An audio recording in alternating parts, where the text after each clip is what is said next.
कृष्णाय वासुदेवाय हरये परमात्मने प्रणतक्लेशनाशाय गोविन्दाय नमो नमः।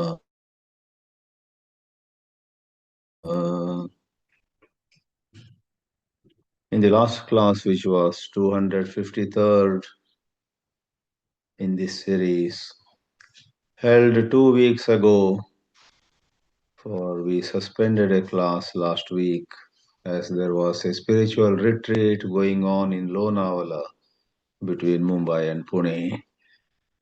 Here we are going by Indian time this morning of January 21, and we will pick up from where we left, and we will quickly take a look at the Shankara Bhāshya on the verse 11, which we had covered, but Shankara Bhāshya was quickly touched upon, and then proceed to verse number 12 of the 12th chapter of Srimad Bhagavad Geetā. As we said, this 12th chapter's 11th verse is the last of the 4 sadhanas that Sri Krishna gives. We had called them A, B, C, and D. A being the highest level of sadhana, which is hardly possible for vast majority of people. For in the sadhana A, the topmost, as given in verse number 8, Sri Krishna asks us to fix our mind, fix our intellect all the time in God. That is next to impossible. It is said in a school, the teacher gave up an exercise, fill up the blanks, and he wrote on the board, cleanliness is next to, and a blank was given. Most students knew it, cleanliness is next to godliness. But one girl filled it up after a lot of thinking. Cleanliness is next to impossible, she wrote. So certain things are impossible or next to impossible. And this Mayi eva mana adatsva, Mayi buddhim niveshaya, nivasishyasi Mayi eva ata urdhvam na samshayaha is next to impossible for almost everybody. So here we are. Sri Krishna telling us in the 9th verse, if that is very difficult, go for Abhyasa Yoga. Abhyasa is here and there, spare some time and practice fixing the mind in God. Many people say we don't get time, it's so hard, or there is time but the mind doesn't cooperate. Even when we have some leisure these days, we open our mobile screen, look at some videos, look at some messages, and then we say we have no time for spiritual practice. The problem is, as Kathopanishad uses an expression, dhatu prasada. We don't have dhatu prasada. Dhatu is the indriyas and the mind. One meaning of dhatu prasada in Kathopanishad mantra, the cooperativeness of indriya and manas. Most of us, even when we have some free time, do not get the cooperation of sense organs and of the mind to do any sadhana. The sense organs demand some form of gratification. To give the simplest example, you are about to sit saying for 5 minutes, I will do some Nama Japa. Om Namo Bhagavate Vasudevaya. The sense organs say, first have something to bite. And the urges could be so strong. You say, yeah, that's a good idea. You go to the kitchen and put something in the mouth. From there, you get further distracted. A bit of tea also is good, and so on. Gone. Whatever little time was available, and you even prompted yourself, let me do some meditation. Gone. Sometimes it is not sense organs, it is the mind. You sit down, you want to think of God, the mind brings an old memory. 20 years ago, something had happened somewhere. So Kathopanishad says, if you want to realize God, you will have to have prasada, cooperation of dhatu, the senses and the mind. Therefore, the word abhyase ashaktosi. If you somehow are not able to spare time for practices, then whatever work you do all through the day, offer that to me. That was the upshot of the ninth mantra or the 10th mantra. And in the 11th, even abhyasa, let us say, is difficult. Now, abhyasa, then karma tyaga, karma samarpana. And in the 11th verse, which we saw, I'm quickly coming over there. If karma samarpana also is hard, then do phala samarpana. And one way to appreciate it is, if while your hands are into some work, the mind is so much caught up in the various details of the work, you can't remember God. Well, at the end of it all, when results come to you, then at least remember God and offer the results, failure or success, to God. So let me read that 11th verse, of which we will see the Bhashya once more. अथैतदप्यशक्तोऽसि कर्तुम् मद्योगमाश्रितः सर्वकर्मफलत्यागं ततः कुरु यथात्मवान्. This is sadhana D. Karma falatyaga. Here the word madyogamashritah follows, it seems to me, the Dehali Deepanyaya. Dehali is the threshold of a room. If you place a lamp on the threshold, it throws light inside the room as well as outside the room. Likewise, this Madhyogam applies to what you are unable to do, that is karmatya, karma samarpanam. Whatever you do is done with the spirit of, I'm doing this for God to be pleased with me. And on the other hand, this Madhyogam connects with Falatyaga. Be rooted in devotion to God. Yoga Mashritaha simply means being anchored in devotion to God and offer your phala. Let go of any agitation. You are expecting to be praised somewhere, all you received was criticism. And some other places, opposite can happen. You are sure everybody would find fault with you, but they praise you, they compliment you, they thank you, they make you feel like on top of the world.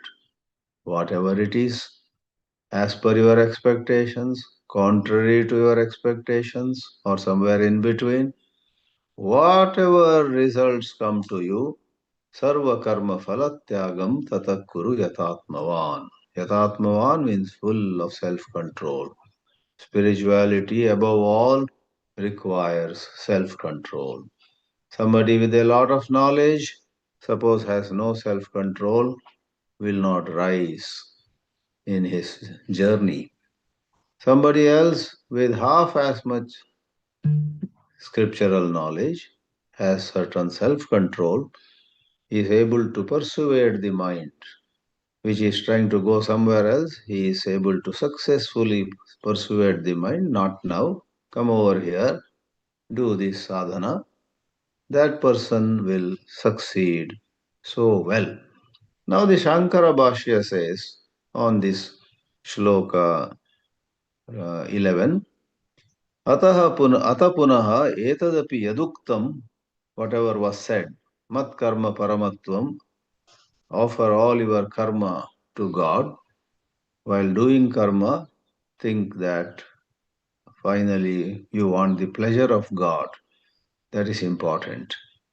Tat kartum ashaktah asi, if you are unable to do that, then madhyogam ashritaha mai kriyamanani karmani sanyasya yat karanam tesham anushtanam samadyogaha. So, offering karmani is given by the Bhashya. This madhyogam ashritaha is connecting to the previous karma samarpana. But I would take that as, like I said, Dehali Deepanyaya, connecting to Falatyaga also. So, karmani sanyasya. Madhyogam ashritaha means karmani sanyasya. You offer the karma itself. But then I would say that spirit can continue even when the phala comes. You look back and say, whatever I did was meant to be offered to God, but that time I could not have that spirit. But now, invoking that spirit in me, invoking that bhava in me, I want to offer the phala to the Lord. As Shankaracharya says, Tamashritaha san sarva karma phalatyagam. Sarva karma phala. This may have its own significance, not only what you receive at this moment, whatever results came to you all your life. Don't some of us cry sometimes? Life has always been very unkind to me. Everybody ditched me, left me, let me down. Sometimes.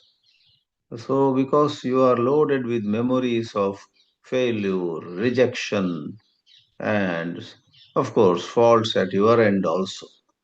Sometimes I find students crying over how others were unkind to them. Sometimes, as yesterday, I had a message from an old student of mine. She says, my whole life I only have spoilt. I made wrong choices. Therefore, I am paying for them. Blah, blah, blah. So she was blaming herself. Either way, whether others were unkind to you or you feel you made number of unintelligent choices, you going to the past is worrying about the phala. I made a wrong choice, that's why I'm suffering now.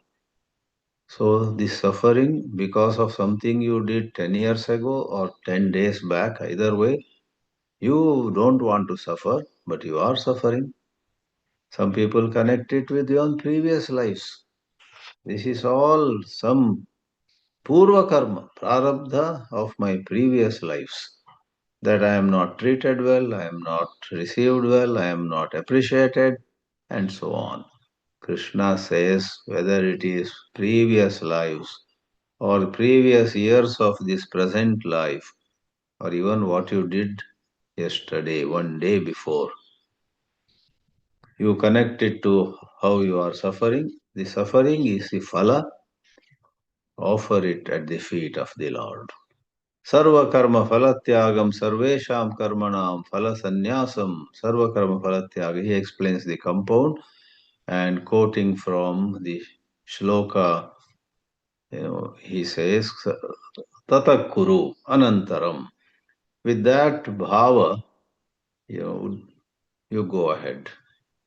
You having realized you forgot to remember God during the performance of some karma, now go for offering the karma phala at his feet. Yatatmavan sanyata chittaha. So all four sadhanas have been given. Sanyata chittaha, well controlled. Everywhere you need control to offer your mind and intellect all the time. There has to be a spontaneous, natural control. Thanks to your maturity, you may have it.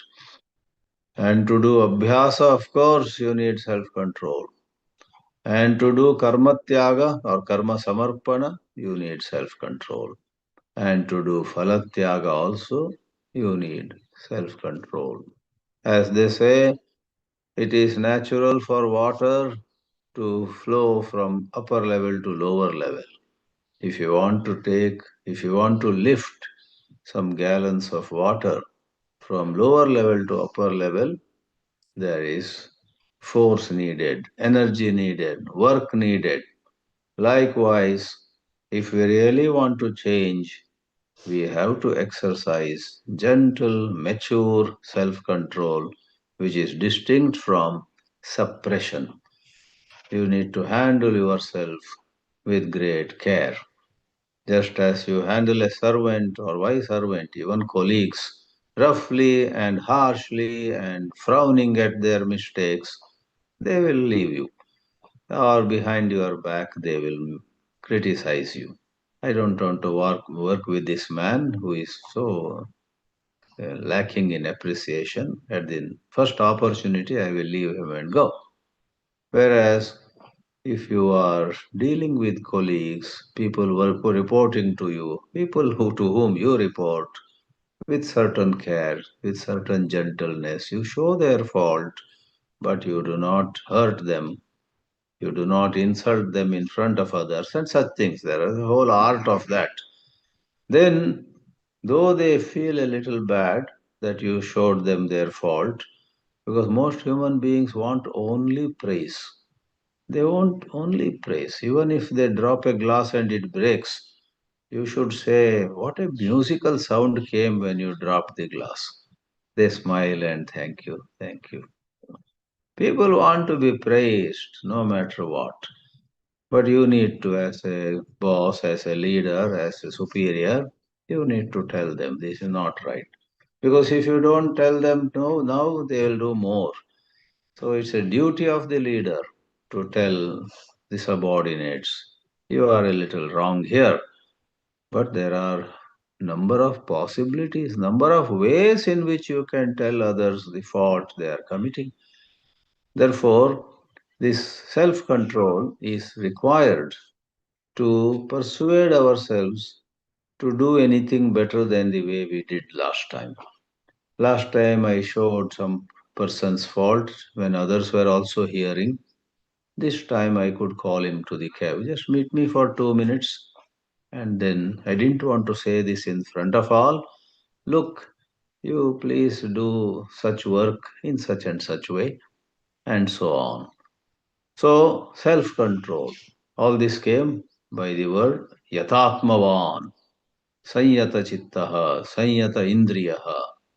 Now comes the 12th verse, which is distinct from these four, but it picks up the fourth sadhana, phalatyaga, and heaps praise on it.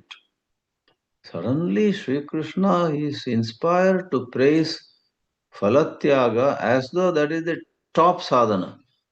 From phalatyaga, when you let go of your agitations over success or failure, nothing like that. That gives you peace, lasting peace, right away. So it's a little strange verse. Why is he praising Phalatyaga so much? We will see that Shankaracharya also goes into certain elaboration, and Shankaracharya is the last one to give top place to karma or karma yoga, etc. He gives highest place only to jnana. And wherever in Bhagavad Geetā, karma is praised. Karmanaiva hi samsiddhim astita janakadeha. Janaka and others reach the highest by karma only. He hastens to add. Through karma, that is nishkama karma, they get purity of mind, then they study, and then they get. So it is not directly through karma, but through a process. There are steps that follow Nishkama Karma. He would not accept that Nishkama Karma itself gives liberation. He is very strict, very firm on that. Here too, Shankaracharya will find, explains why Sri Krishna seems to call Falatyaga the highest. Let's read the 12th verse now. Shreyo hi jnanamabhyasat jnanadhyanam vishishyate ध्यानात् कर्मफलत्यागः त्यागात् shantiranantaram. This is a powerful shloka which has traditional meanings as well as modern meanings. Let me quickly mention the modern meaning and then get back to or get into traditional interpretation. The two are not totally different, they go hand in hand. See, the shloka ends with Tyagat Shantihi Anantaram. I would praise this expression so much that if one of you makes a little board with this statement, Tyagat Shantihi Anantaram, and puts it on the wall, or a little board right on your table, someone comes to visit you, they also read it on the other side, and you also read it 10 times a day. Why? Lot of our Ashanti is only because we are unable to let go. We are unable to forgive others. We are unable to forgive ourselves. We hold on, we cling to a negativity. We grind our teeth with anger about somebody, and we hit our head with our own hand, thinking or remembering about something wrong we had done whenever in the past. Forget it, leave it, let go of it. See what is the challenge now at this juncture. Deal with the mind as it is now. If the mind is making the same mistake as it did before, correct it now. Correct it now. Don't waste energy on the error committed by you in the past. So to let go of the past, and the projection of the past is future, to let go of unrealistic expectations. Expectations are for future. Unrealistically, you think that somebody who was never kind to you is most probably going to be kind tomorrow. Why should he be? He will be again as unkind as before. So drop your expectations, but roll up your sleeves, get ready, be ready for one more episode where the person at the other end is rude to you. See how you can handle it well. To keep quiet or to say something gently, or like you made the mistake on so many occasions, hit back and shout, yell, scream, which can have its own implications, consequences. So, without going too long on this modern interpretation, because this teaching is so common nowadays in the Western media also, on way to have peace, they say all spirituality is contained in two words: let go. Do not cling, let go. So, this let go, a big, I won't be surprised if there are several books with that title in some form or the other, because it's a big popular teaching. Let go and find peace. Tyaga is letting go, and Shanti is peace. And here itself, let me say, Anantaram doesn't mean afterwards. It is afterwards, but Antara is gap. Anantara is immediately following that Falatyaga, following that letting go of the Agraha. As we say always while explaining Karma Yoga, Falatyaga is Phale Agraha Tyaga. Agraha means insistence. Agraha means wanting a particular result only. Once in a while, don't we hear some student who got 94 marks out of 100 goes and commits suicide? For he or she had very strong expectation. She or she had said, less than 98, I will not accept. If I get less than 98, I'll end my life. Hey, what madness! If you got less than what you expected, yes, it pains you. Take a deep breath and get going. Ending life because you got 94 and not 98. This is ridiculous. But many times, before some parents or elders come to the rescue, the girl has already ended her life. So letting go is letting go of, tyaga is letting go of some unpleasant event of life. Now let's see the first part before interpreting Tyaga Shanti in a traditional manner. So, Shreyo hi jnanam abhyasat. Before entering the Shankara Bhāshya, we find out what is Shreyo hi jnanam abhyasat. Abhyasat jnanam Shreyaha. Shankaracharya, we will see, promptly adds Aviveka Purvakat Abhyasa.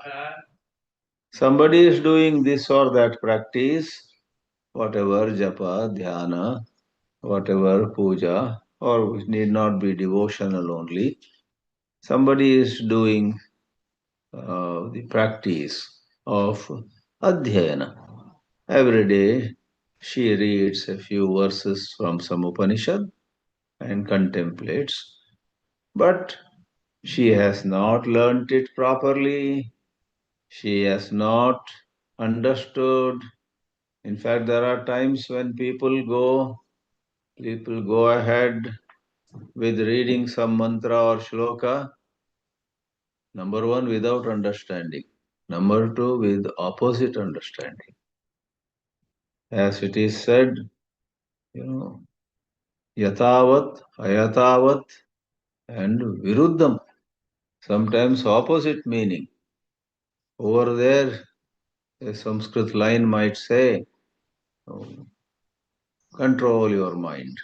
And this wonderful student, there's no need to control your mind, this shloka says. Poor Sanskrit or hurry, haste is waste. So, when is abhyasa lower than jnana? Jnanam abhyasat shreyaha. Shreyaha is better. Whatever little spiritual practices you do it with understanding. Then that practice is better. Jnanam abhyasat shreya. Abhyasat in the fifth case, that goes down. Jnanam, first case, shreya, better. And then jnanadapi dhyanam vishishyate. There also Adi Shankara comes to our rescue. How can meditation be better than jnana? Because a student reading on his own may imagine, on one hand there is meditation, on the other understanding of scriptures. So that means we drop scriptural study and meditate. Shankaracharya says, no. What is meant is there is jnana rahitam dhyanam and then jnana sahitam dhyanam. There are two students, A and B. A does meditation, 1 hour he sits, but he has such an allergy to Shastradhyayana. He doesn't get clarity, he doesn't gain clarity through study. He doesn't like, he says, I don't believe in books, I don't believe in words. You find such people, they make mockery of even pravachans, lectures, and so on. They make fun of those who either attend lectures or give lectures. They say, stop lecturing. Now meditate. I meditate 2 hours a day, do you know? And so on. They don't know. Shankaracharya, who is the champion, who is the master of the entire Adhyatma Vidya, says the issue is we also have respect for meditation. But unless you have clarity about topics, clarity about what is Atma, who is God, what is process of meditation, if you don't have clarity, which is jnana here, then meditation would be, not good. So, jnana dhyanam vishishyate talks about the mere jnana without taking it further to dhyana. And then Shankara comments on it. Then you should go further to jnana purvakam dhyanam. Jnana purvakam dhyanam. We'll see that Bhashya line. That meditation which has jnana, which means clarity about the central topics, then there is regular practice, is better than mere clarity or mere scriptural knowledge, no meditation, or meditation without clarity. Some meditate without proper scriptural understanding. Some go on studying scriptures. They don't have the patience to sit down. Some people attend pravachan and then until the next pravachan, they don't want to think about the scriptures. They have things to do. They are very busy. For 1 hour of pravachan that you heard, why don't you study? Why don't you do your own manana for at least 10 minutes?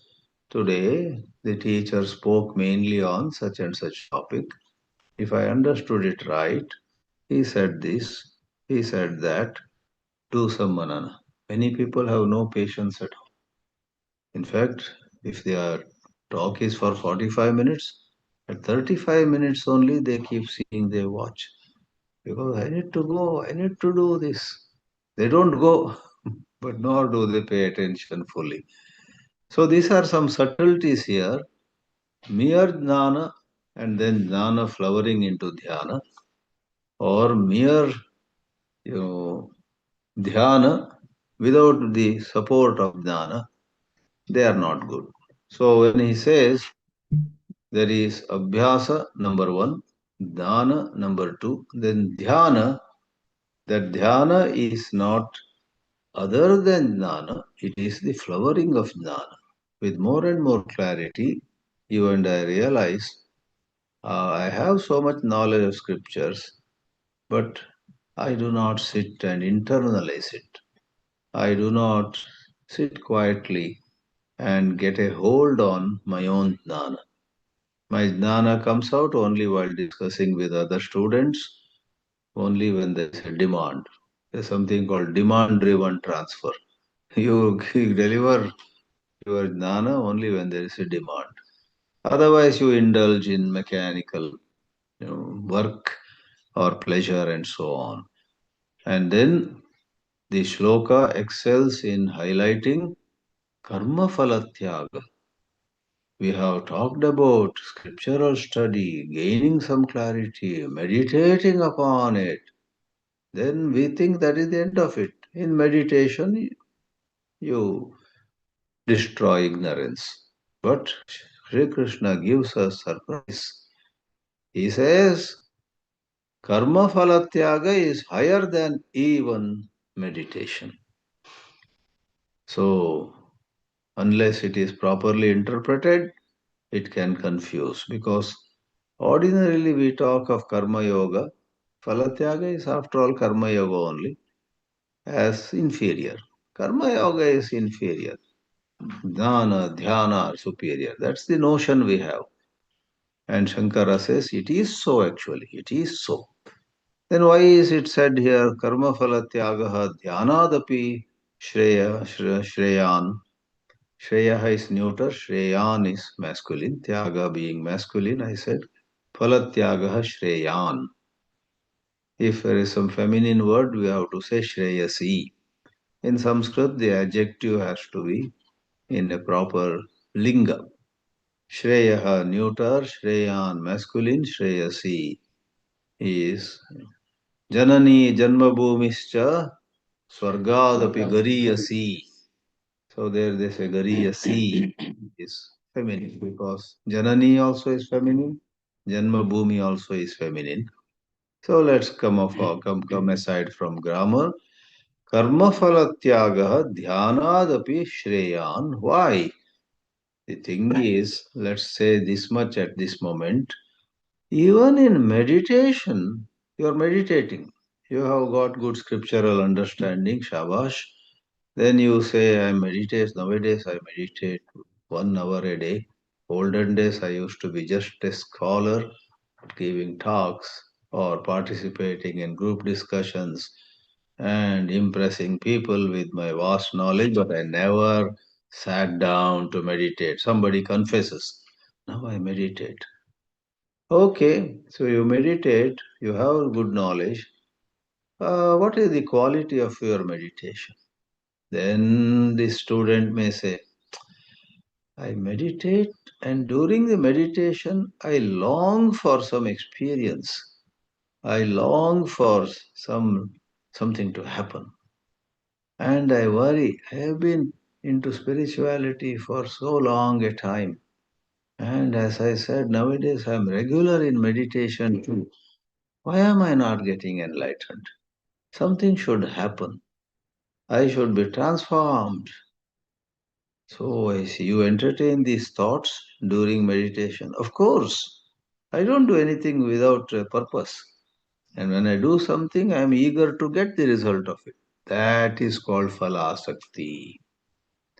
In meditation, if you long for the result of meditation,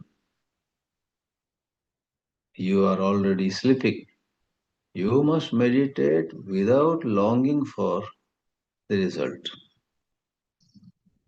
For what does Vedanta say? You claim to have such scriptural clarity. Vedanta says you are already free. Nitya Shuddha, Nitya Buddha, Nitya Mukta. But you seem to be Nitya Ashuddha, Nitya Baddha, and Nitya Supta. Supta means asleep.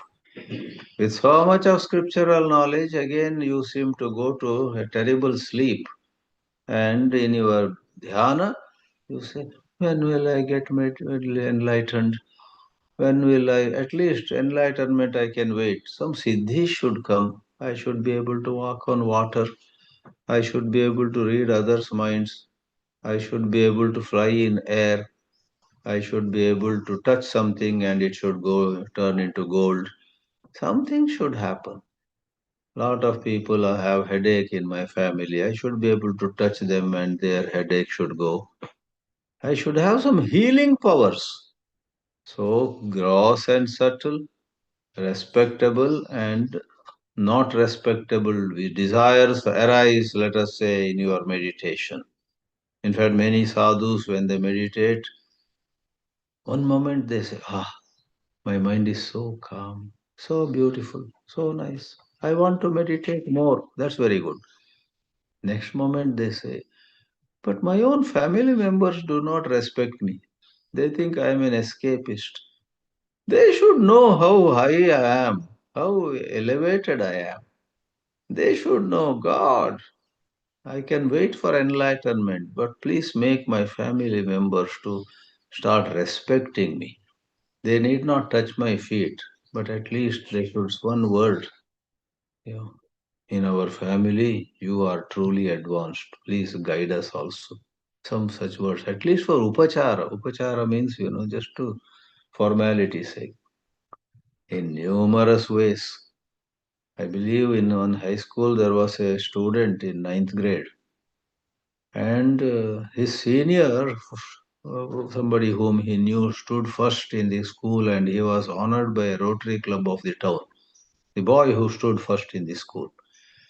When he came to know, he said, now very soon I am coming to 10th standard public examination and I want to stand first.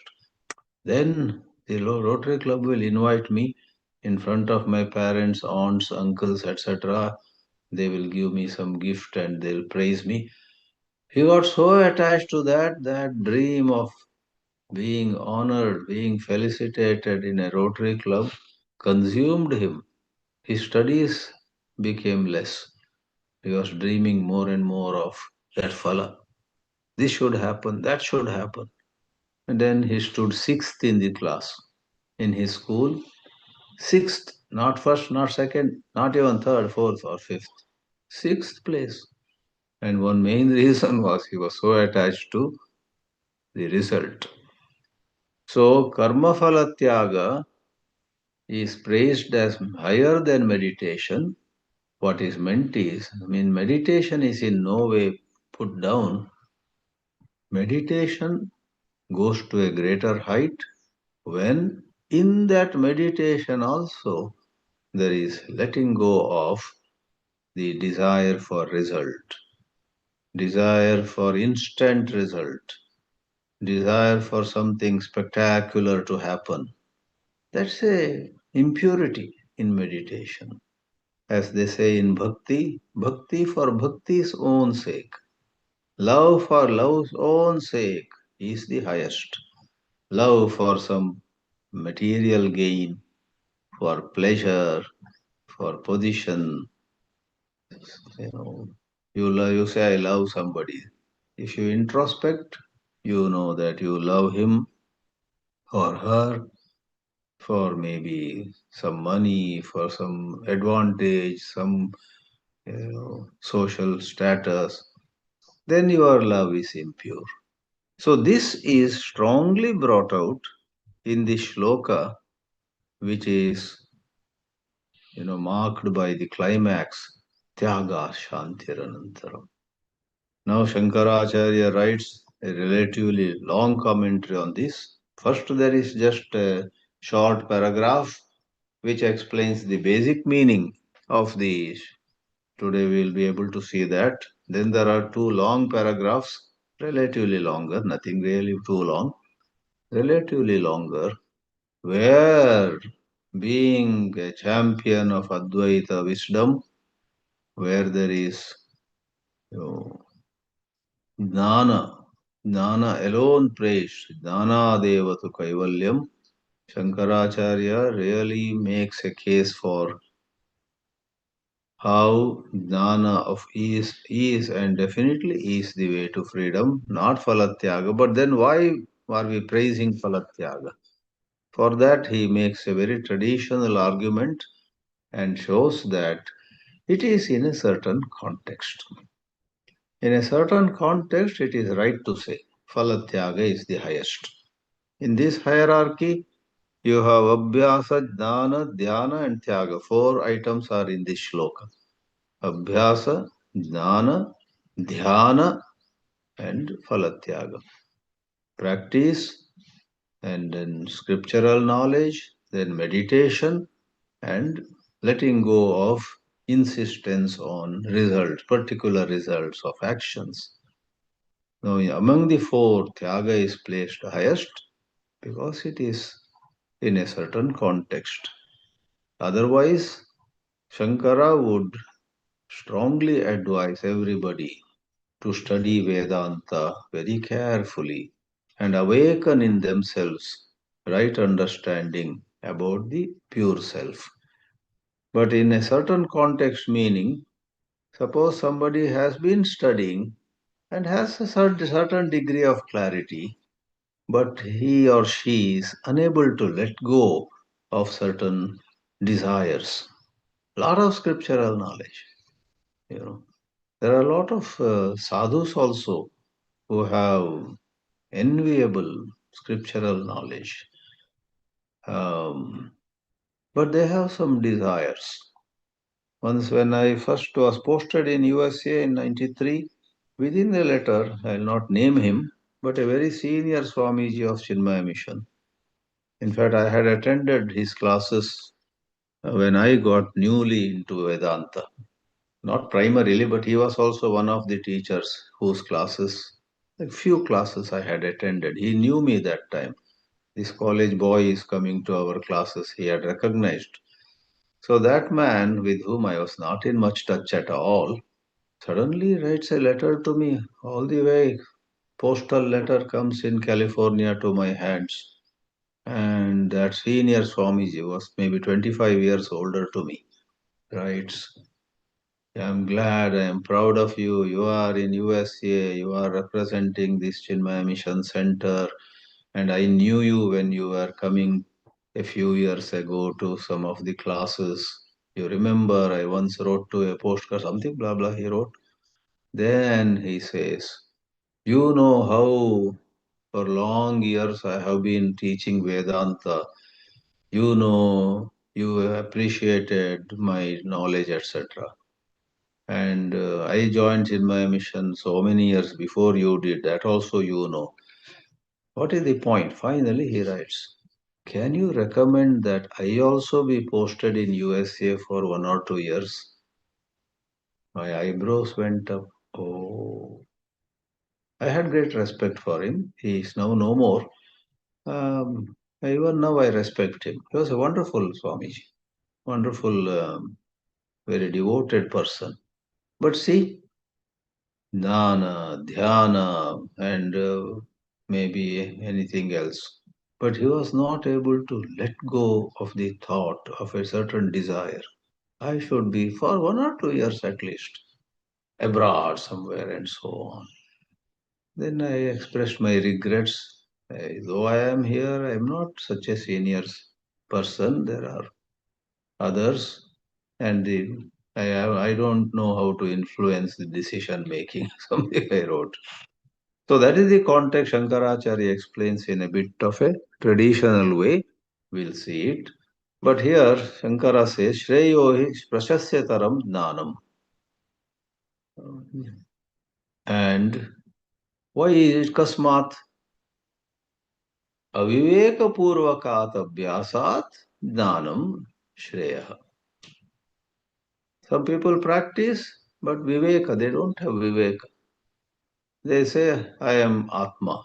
And they don't know what is Atma, what is Anatma. They say, I am Shuddha Atma, Pratasmarami Hradi Samspurad Atma Tattvam. They pronounce that. I meditate on Atma Tattva. But their identification is so strongly with the personality. So that is aviveka. And tasmad api jnanat jnanapurvakam dhyanam vishishyate. We quoted this already. When meditation with proper jnana as supporting it happens, that is higher. And jnanavato dhyanadapi karma phalatyagah vishishyate iti anushajyate. In a continuity of thought, anushanga, phalatyaga. And thus, karma phalatyagat purva visheshanavataha shantihi upashamaha. Of a person, this purva visheshanavataha can apply to a person, or it can be the adjective to karma phalatyaga itself. It is the sixth case of purva visheshanavan. Purva visheshanavan.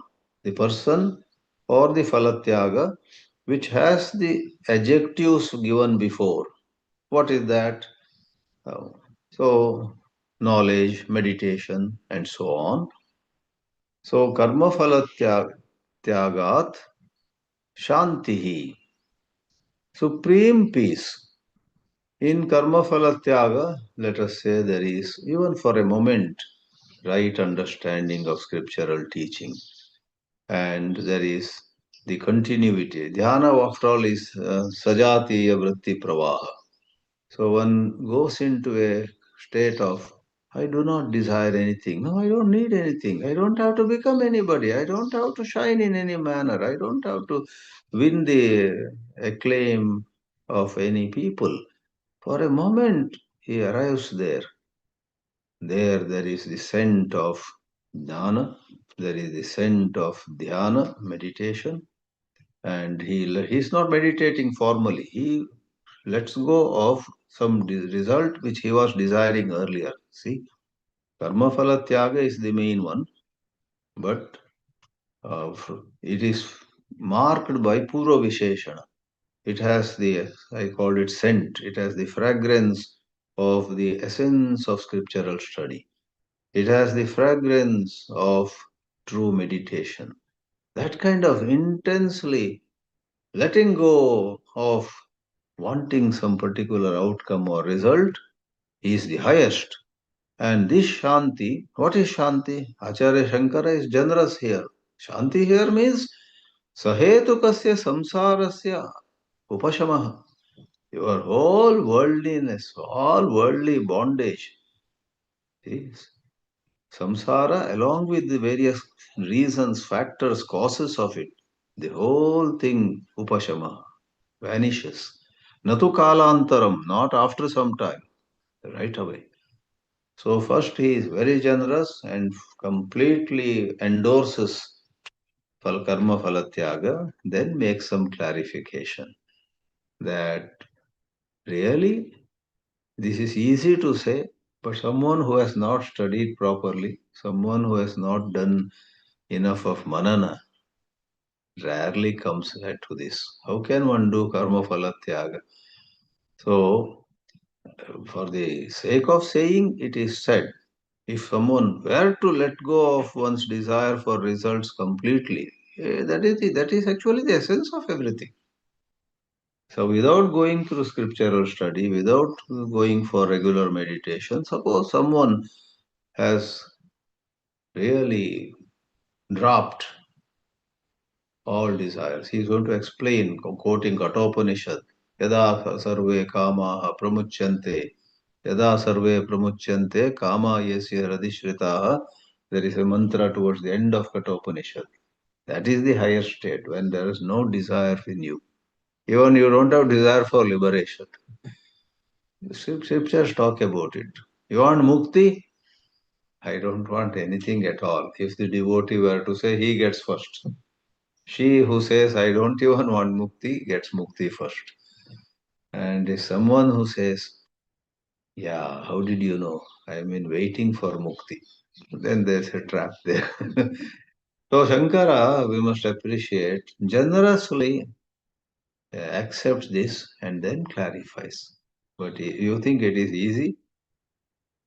Maybe with special Ishwaranugraha, somebody without even proper study comes to that state of being. God can bless, God can make you suddenly promote you anywhere. Otherwise, Shankaracharya would say, and that's what traditional teachers like Paramarthanandji, they say, don't be carried away by some motivational talk. Study Vedanta regularly, systematically, in a sustained manner. He is known for that statement. Swami Paramarthananda, very acclaimed teacher in Chennai, is very emphatic. Don't think that there is a shortcut. You may come upon a book saying this, let me complete. You may come upon a book. Easy, quick way for mastering Vedanta. A 30 pages book. You buy 10 copies. This is what I have been looking for. I'm going to give to my friends also. It cannot be. However much the author may claim, the author may give a nice introduction. Today, the market is flooded with books of Vedanta and people are suffering. They waste time. I am in my book showing you easy 3 steps or 4. The book will sell. Neither those who read the book nor he himself is at peace.